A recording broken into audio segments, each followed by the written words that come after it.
ALS, a body that stops, a life that preserves consciousness. Hello, dear listeners. Have you ever thought about what a tremendous blessing it is that you can hear this voice right now? Every day we wake up, move our hands, speak, laugh, and cry as we live our lives.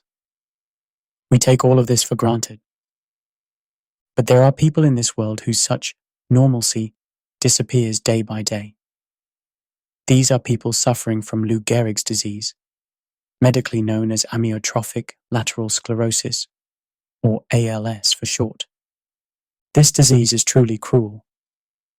The body gradually stops responding, but the mind must remain awake until the very end. It's like being trapped in a transparent prison while watching the outside world. ALS became widely known in 1939 when American baseball player Lou Gehrig retired due to this disease. This illness, which conquered even the man called the Iron Horse, is a neurodegenerative disease characterized by progressive muscle paralysis due to the gradual degeneration of motor neurons. To add a somewhat cynical perspective here, our society endlessly praises success stories of healthy people, but doesn't pay enough attention to the true courage of finding meaning even in such desperate situations. Social media overflows with posts about positive thinking and can-do attitudes, but we easily turn away from stories of people facing the reality of becoming unable to do. This audiobook aims to face that reality head-on. We will explore together the harsh realities faced by ALS patients and their families, the meaning and hope that can still be found within those circumstances, and most importantly, specific methods that can provide practical help. Chapter 1. The Nature of Disease, the Betrayal of Motor Neurons. To understand ALS, we must first know how our body's motor nervous system works. The human body is truly a marvelous system.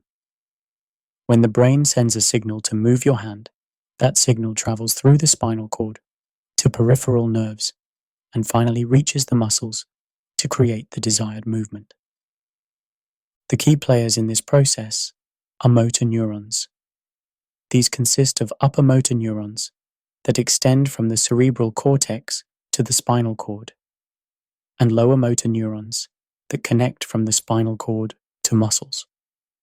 ALS is precisely a disease where these motor neurons gradually die for unknown reasons. From a neuropathological perspective, abnormal proteins accumulate inside neurons. Mitochondria, the cell's energy suppliers, become damaged, inflammatory reactions occur, and nerve cells die. Interestingly, ALS selectively attacks only motor nerves. Sensory nerves, autonomic nerves, and brain areas responsible for cognitive function mostly remain intact. This is the most cruel characteristic of this disease. Patients can feel, think, and remember everything, but gradually lose the means to express it. According to medical classification, ALS is divided into sporadic ALS, which accounts for 90 to 95% of all patients, and familial ALS, which accounts for the remaining 5 to 10%. Familial ALS has been found to be related to specific genetic mutations. To add a slightly cynical perspective here, despite modern medicine having revealed much of this disease's mechanism, we still haven't found a fundamental cure. We send robots to Mars and play Go with artificial intelligence, but we can't prevent this tragedy happening inside our own bodies. Currently, the only FDA-approved ALS medications are riluzole and edaravone. Riluzole reduces glutamate toxicity to provide neuroprotective effects, extending average survival time by about 2 to 3 months. Edaravone is an antioxidant that removes free radicals, having effects that slow the rate of functional decline. But honestly speaking, these treatments only slightly delay disease progression. They're not fundamental solutions. It's like throwing small stones into a collapsing dam. So in this situation where medicine shows its limitations, how should patients and families cope? This is where the importance of human approaches beyond medicine becomes apparent. Chapter 2: The shock of diagnosis and psychological adaptation process. The moment of receiving an ALS diagnosis is like having the sky fall down. Most patients start with simple muscle cramps or weakness, go from hospital to hospital, and eventually receive this diagnosis. The 5-stage model of death presented by psychologist Elizabeth Kubler-Ross applies here as well. They go through stages of denial, anger, bargaining, depression, and acceptance. In the denial stage, patients refuse to accept reality, saying, "The diagnosis must be wrong," or "Let's go to another hospital." This is a natural psychological defense mechanism. The human mind isn't designed to accept unbearable reality all at once. In the anger stage, emotions explode with "why me?" and "the world is unfair." During this time, families often take the patient's anger as personal attacks and get hurt. But this is just anger about the disease being directed toward the closest people. The real target is elsewhere. In the bargaining stage, they place hope in supernatural forces or medical miracles, saying, "If I live virtuously, I'll get better," or "a miracle will happen." To add a slightly cynical perspective here, this is when various alternative medicines and unverified treatments begin to tempt patients and families. It's human nature to want to grasp at straws in desperate situations, but judgment becomes clouded and people easily fall victim to fraud. The depression stage is probably the most difficult period. As they begin to accept reality, they fall into deep despair. The depression during this period isn't simple mood decline. It's existential depression, facing fundamental questions about the meaning of one's existence. When they reach the final acceptance stage, they can finally coexist peacefully with reality. But this acceptance doesn't mean resignation or giving up. Rather, it's an expression of will to do one's best within the given circumstances. According to neuropsychological research, cognitive function in ALS patients remains mostly normal. However, some patients may develop frontotemporal dementia, which occurs in about 15% of all patients. In such cases, there may be changes in language ability or social judgment. But most patients maintain clear minds until the end. This can be both a blessing and a curse, as they must experience all changes happening to them with vivid consciousness. According to post-traumatic growth theory, humans can discover new meaning and values even after serious traumatic experiences. Indeed, many ALS patients report that their life priorities become clearer after diagnosis. They realize the preciousness of human relationships, and they experience spiritual growth. Chapter 3: Revolution in Communication. The voices of those losing speech. One of the first difficulties experienced with ALS progression is communication. As dysarthria and dysphagia gradually worsen, patients find it increasingly difficult to express their thoughts and emotions. From a linguistic perspective, human communication goes beyond simple information transmission to be a core means of expressing self-identity.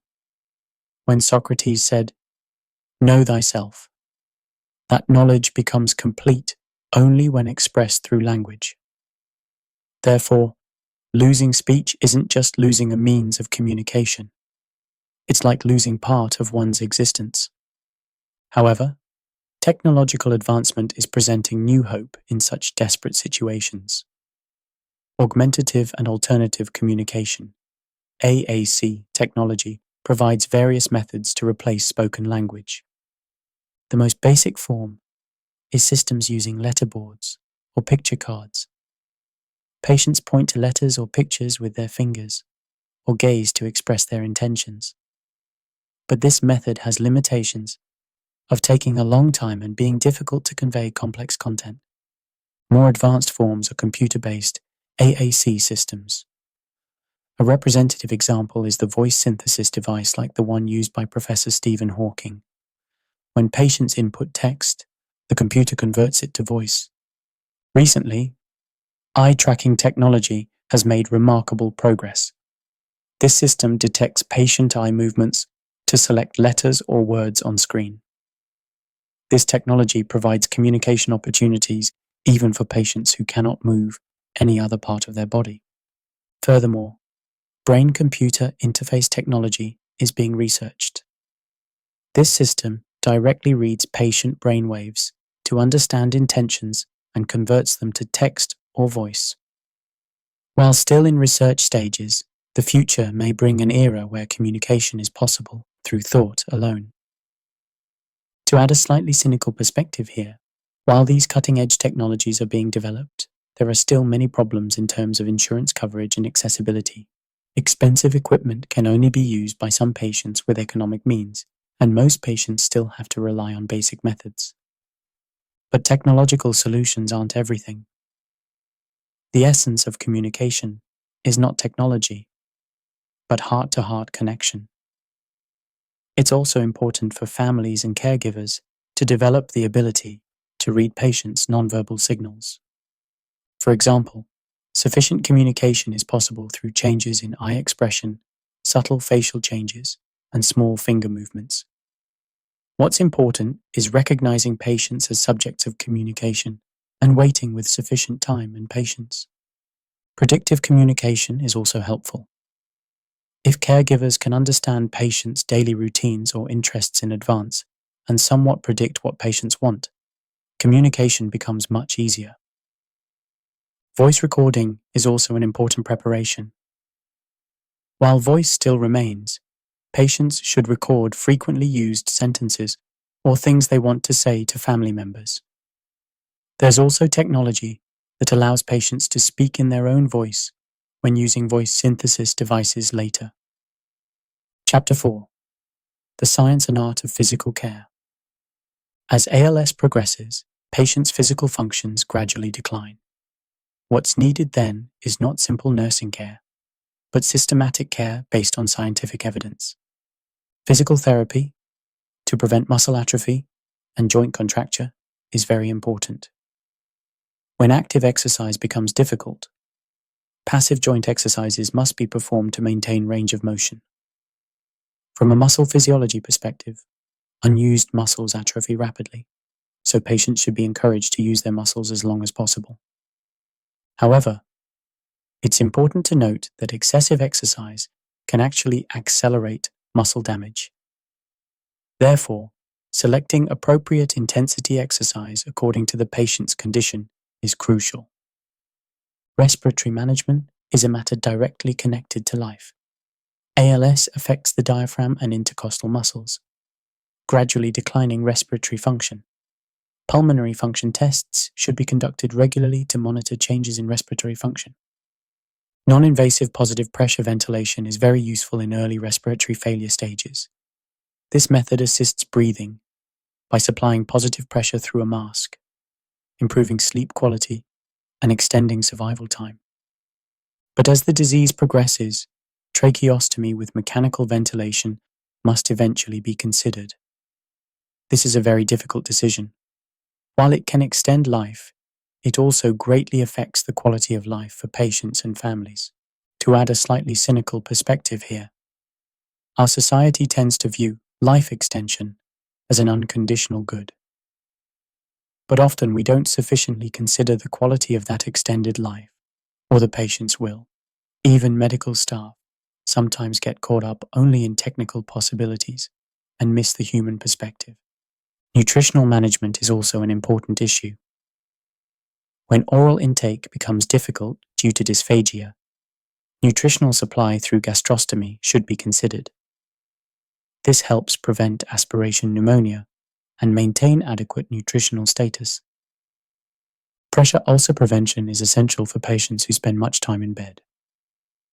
Pressure distribution matrices, regular position changes, and skin condition checks are necessary. Special attention is needed for bony prominences like the sacrum, heels, and shoulder blades. Urination and defecation management are also issues directly connected to patient dignity. Neurogenic bladder or constipation may occur, so appropriate medication or catheter use should be considered. But the most important thing in all this physical care is treating patients as humans, not as diseases. Efforts are needed to respect patient privacy during care and guarantee patient choice as much as possible. Preventing caregiver burnout is also important. Long-term care is physically and mentally very demanding work. Without regular rest and support systems, the quality of care inevitably declines.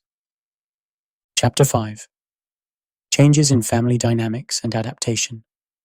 ALS is not just an individual patient's problem. It's a disease that transforms the entire family's life.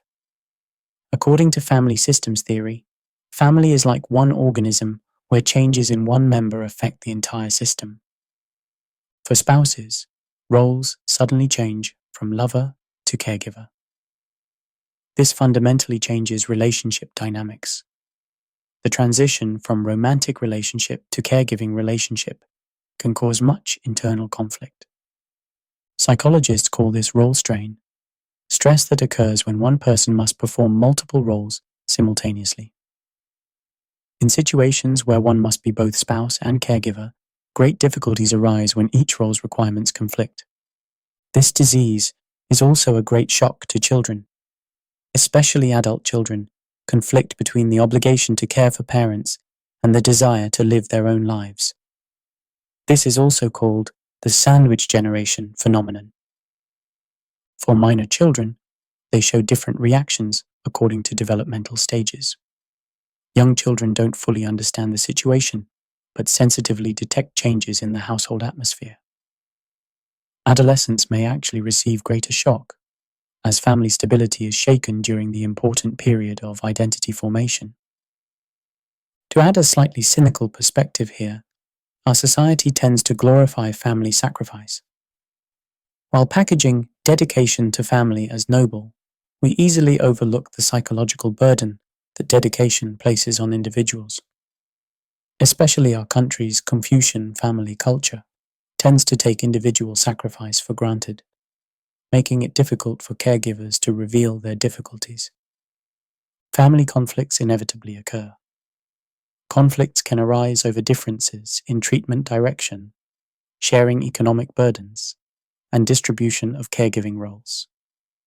Such conflicts cause additional stress to patients, so appropriate intervention is needed. Holding regular family meetings is helpful. All family members participate to share current situations and clarify each person's roles and responsibilities. What's important here is including patients in the decision-making process. Utilizing external support systems is also important. Since families alone cannot handle everything, help from medical staff, social workers, volunteers, etc., must be received. But it's important to note that too much outside intervention may actually invade family privacy.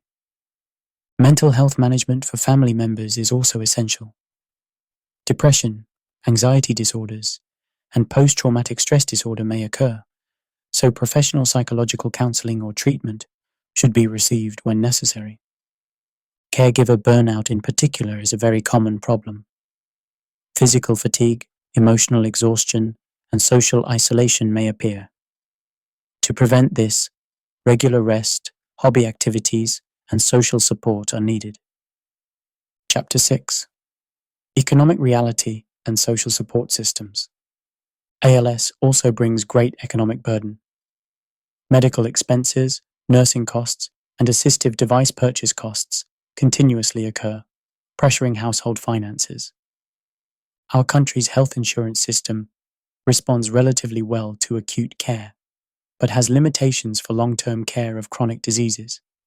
Especially nursing costs and assistive device costs are mostly out-of-pocket expenses. There is a long-term care insurance system, but there are various restrictions for ALS patients to receive benefits.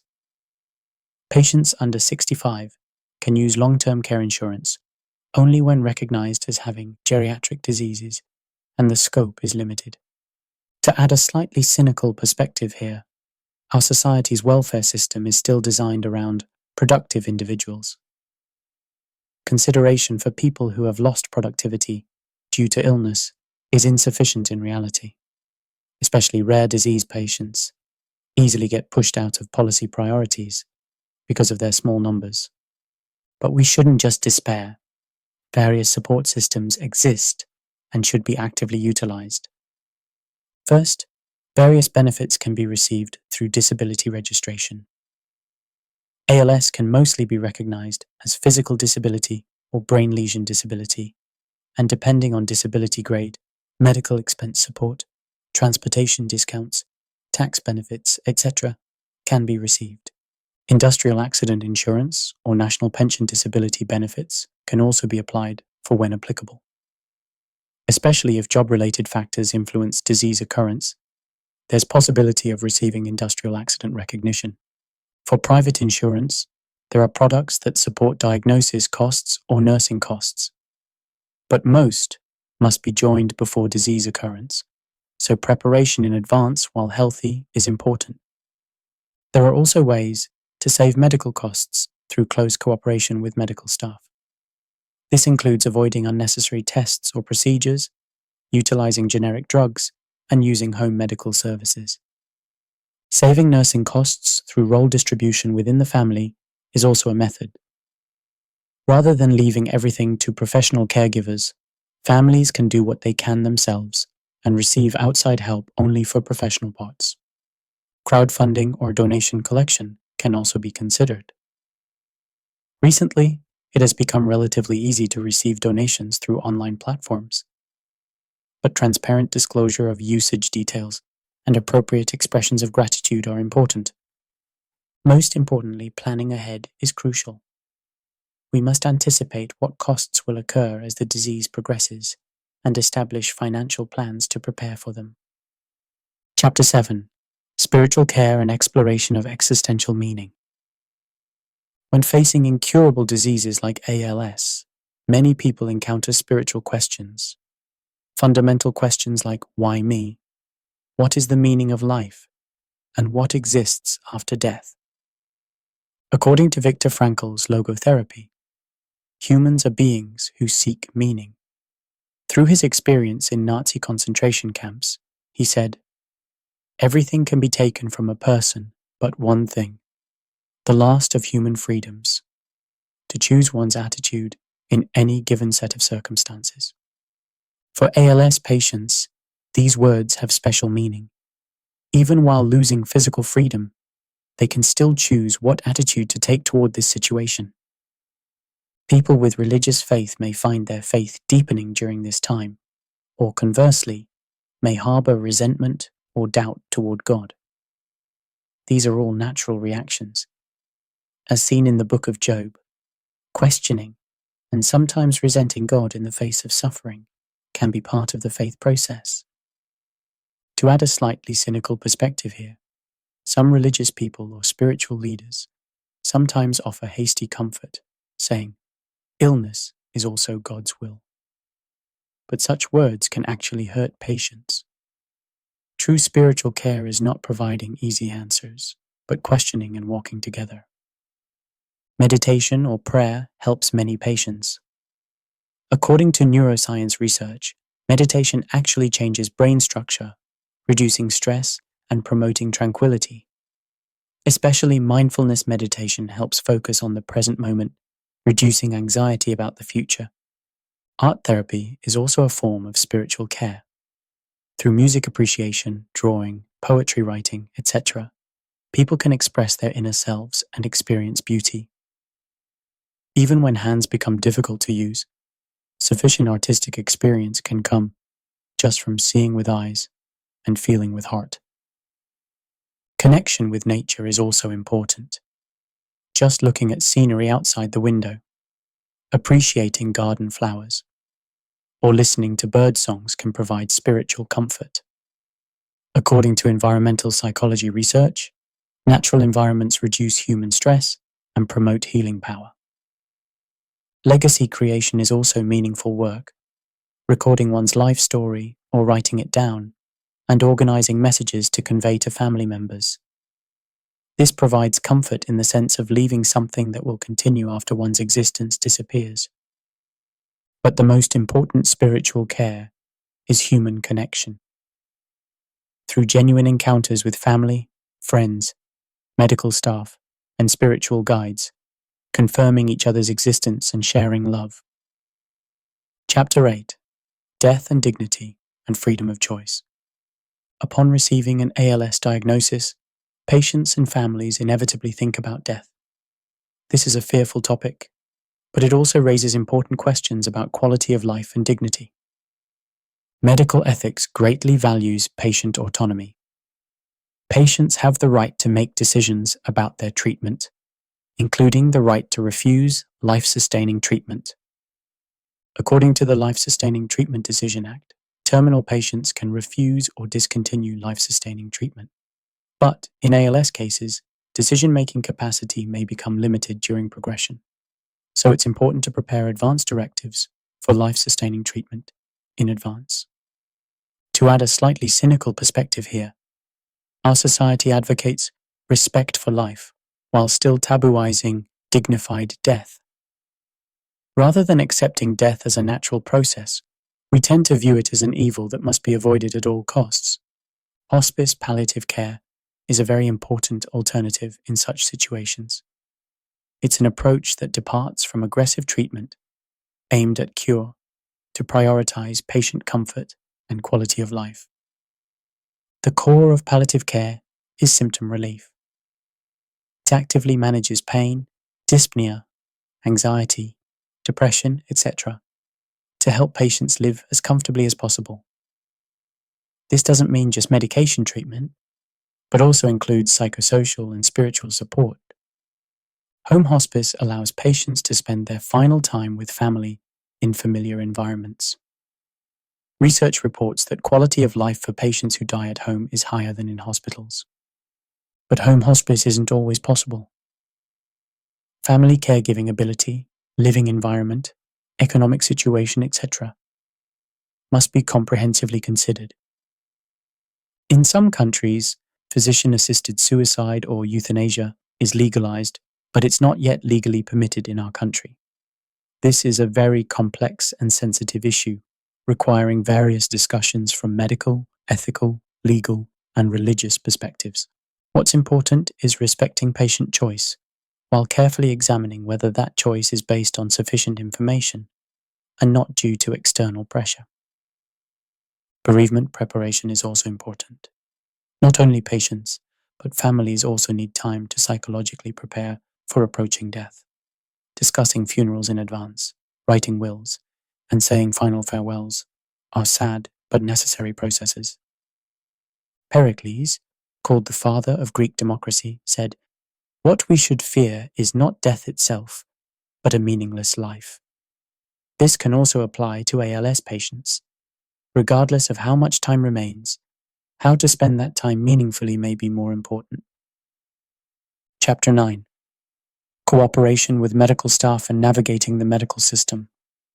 Treatment of ALS patients involves various specialists: neurologists, rehabilitation medicine doctors, pulmonologists, physical therapists, occupational therapists, speech therapists, nutritionists, social workers, etc. Form a team to care for patients. This multidisciplinary approach has the advantage of providing comprehensive care to patients, but may also have disadvantages like communication problems between medical staff or role overlap. From patients' and families' perspectives, effectively utilizing this complex medical system is important. A clear communication system centered on the primary physician should be established, understanding each specialist's role and being able to ask appropriate questions when necessary. What's important in communication with medical staff is honesty. Changes in symptoms, concerns about treatment, economic difficulties, etc., should be openly discussed rather than hidden.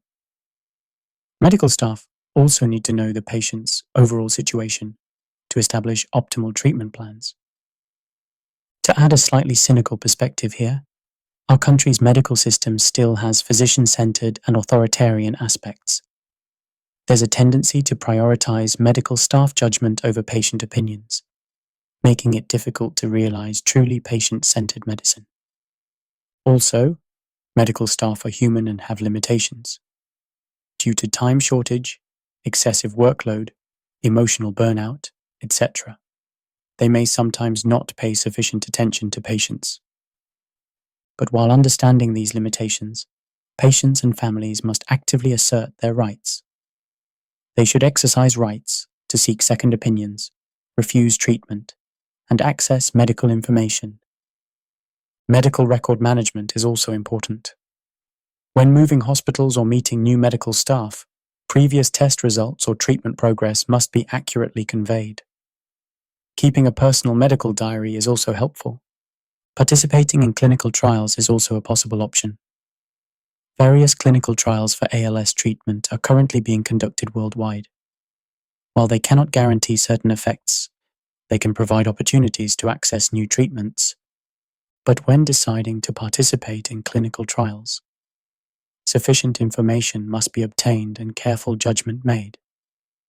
The purpose of trials, expected side effects, possibility of withdrawal, etc., must be clearly understood. Connection with patient organizations or support groups is also useful. Information exchange with other patients experiencing the same disease can provide practical advice that's difficult to obtain from medical staff. Chapter 10. Wisdom of Traditional Medicine. Hope from Hwalbiop. Traditional Korean Manual Therapy. In situations where modern medicine cannot provide fundamental answers to ALS, we need to look back at the wisdom of traditional medicine. Among these, Hwalbiop is a traditional treatment method that can present new hope to ALS patients. Hwalbiop literally means method of saving life and is a manual therapy developed in Korean traditional medicine. This is a comprehensive treatment system of a different dimension from simple massage or physical therapy, improving the circulation of qi and blood in the human body and maximizing natural healing power. The philosophical background of Hwalbiop is based on the circulation theory of qi and blood, core concepts of Oriental medicine. It views the human body as one organic system and understands disease as disorders in qi and blood circulation. This is a holistic approach, contrasting with modern medicine's local and mechanical approach to disease. There are several reasons why Hwalbiop is attracting attention in relation to ALS. First, Hwalbiop has excellent effects in activating muscle and nerve function. Through specific manual techniques, it can relieve muscle tension, improve blood circulation, and enhance nerve transmission function. To add a slightly cynical perspective here, the modern medical community often still has prejudices against traditional medicine. While rejecting it for lack of scientific evidence, they themselves cannot provide clear answers to ALS. But it's not wise to blindly ignore wisdom and experience accumulated over thousands of years.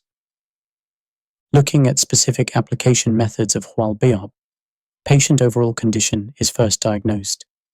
This is not just looking at symptoms, but a process of comprehensively understanding patient qi and blood condition, organ function, constitutional characteristics, etc., through pulse diagnosis, observation, and questioning. Once diagnosis is complete, customized Hwalbiop is applied according to patient condition. This is roughly divided into several stages. The first is basic manual techniques to improve whole body qi and blood circulation. Through spinal alignment correction centered on the spine, stimulation of major acupoints, fascial release, etc., overall circulation is improved. The second is intensive treatment for specific areas. Since motor nerve function decline is the main problem in ALS patients, intensive stimulation is applied to major acupoints on pathways connecting brain and spinal cord. Through this, nerve transmission function is activated and muscle atrophy is prevented. The third is balancing the patient's autonomic nervous system. ALS patients often experience autonomic nervous system imbalance, along with disease stress itself. while BOP can help overall condition improvement by balancing sympathetic and parasympathetic nerves. Recent research shows that scientific evidence for while BOP effects is gradually accumulating. According to neuroscience research, appropriate physical stimulation can promote neuroplasticity to help reconstruct damaged neural circuits. Also, improved blood circulation can increase oxygen and nutrient supply to enhance nerve cell survival. Of course, I'm not claiming that while BOP can completely cure ALS, but it can definitely help slow disease progression, alleviate symptoms, and improve overall quality of life. Especially in situations where limitations of drug treatment are clear, while BOP can provide new options to patients. Actually, among ALS patients who received while BOP treatment, cases are reported of slowed muscle strength decline, improved swallowing function, or better overall condition. Of course, these effects vary individually and may differ according to disease progression stage or patient constitutional characteristics. There are also precautions when considering while BOP treatment. First, it's important to find specialists with sufficient experience and skill. While BOP is not a simple technique, but a specialized field requiring long experience and deep understanding. Also, it's desirable to proceed in conjunction with existing medical treatment. While BOP should play a complementary role rather than replacing modern medicine. It's a wise approach to continue receiving regular medical examinations and monitoring while utilizing while BOP as additional help. It's also important that patients and families don't have excessive expectations about while BOP. While while BOP can definitely help, miraculous complete cure shouldn't be expected. An attitude setting realistic goals and pursuing gradual improvement is needed. When receiving while BOP treatment, patient condition must be closely observed. Changes in symptoms after treatment, whether condition improves, occurrence of side effects, etc. should be carefully recorded, and treatment plans should be adjusted based on this. Most importantly, while BOP is more than just a treatment technique. It's a life philosophy. The character while in while BOP means to save life, but also contains the meaning of living vibrantly. In other words, while BOP aims not only to treat disease, but to make life more vibrant. This philosophical approach has special meaning for ALS patients. Even in situations where the body gradually stops moving, stimulating life force and encouraging will to live is very important. While BOP pursues these mental and psychological effects as well. Chapter 11. Hope for the future and research prospects. Although there is currently no cure for ALS, research continues. Hopeful results are emerging in various fields including stem cell therapy, gene therapy, and neuroprotective agent development. In stem cell therapy, research is underway to regenerate damaged motor nerves using patients' own stem cells. While still in early stages, functional improvement has been observed in some patients, raising expectations. Gene therapy is showing particular promise in familial ALS. Attempts are being made to suppress mutated gene expression or introduce normal genes to stop disease progression. The advancement of artificial intelligence and big data technology is also opening new possibilities for ALS research. Research is active in analyzing large amounts of medical data to find disease patterns and develop personalized treatments for individuals. The development of brain-computer interface technology is expected to directly help improve patients' quality of life. Technology is being developed that allows controlling computers, with thought alone, communicating, and even moving robotic arms. To add a slightly cynical perspective here, even when such cutting-edge technologies are developed, it may take a long time before actual patients can benefit. The process from research lab to laboratory, laboratory to clinical, and clinical to actual treatment is very complex and expensive. Also, it's questionable whether these technologies will be equally accessible to all patients. Economic disparities are likely to lead to medical disparities. But even so, we must not lose hope. Looking at the history of science, many diseases once considered incurable were eventually conquered. Smallpox, polio, tuberculosis are examples. What patients and families can do is receive the best currently available treatment while not losing hope for future possibilities. At the same time, actively participating in research to pave the way for future patients is also meaningful work. Contributions to research development can be made through patient registry research, tissue donation, clinical trial participation, etc. This can be a contribution not just for oneself but for all humanity. Efforts to improve social awareness are also important. Raising society's understanding of ALS, protecting patients' rights, and speaking out to expand research support. Professor Stephen Hawking lived more than 50 years after receiving an ALS diagnosis and left amazing achievements. His example shows that disease doesn't mean the end of life. Rather, how to live a meaningful life within given conditions may be more important. Conclusion: a body that stops, but the continuing meaning of life. Throughout this discussion, we have examined the heavy topic of ALS from multiple angles. From medical facts to psychological responses, social support and spiritual care, we have explored together the complex challenges this disease brings. One thing that has become clear through all this discussion is that ALS is not simply a medical problem. It is also a philosophical task that makes us face fundamental questions about human existence. Why should we live? Can we find meaning even in suffering? Can we have hope even facing death? These questions are not just for ALS patients. They are existential questions we all must face someday. To add a slightly cynical perspective here, our society endlessly praises stories of healthy and successful people, but doesn't listen enough to stories of people trying to maintain dignity, even in disease and suffering. But isn't true human greatness revealed not when everything is perfect, but in the process of finding meaning even in imperfect and difficult situations? The stories of ALS patients and their families convey an important message to us. The value of life depends not on what we can do, but on what kind of beings we are. Even when bodies stop, loving hearts don't stop. Even when unable to speak, communication of hearts continues. Even when unable to move, the impact on other people's lives remains large and deep. With the advancement of science and technology, the day will come when this disease is conquered. But until then, what we must do is provide the best care and love to those currently living.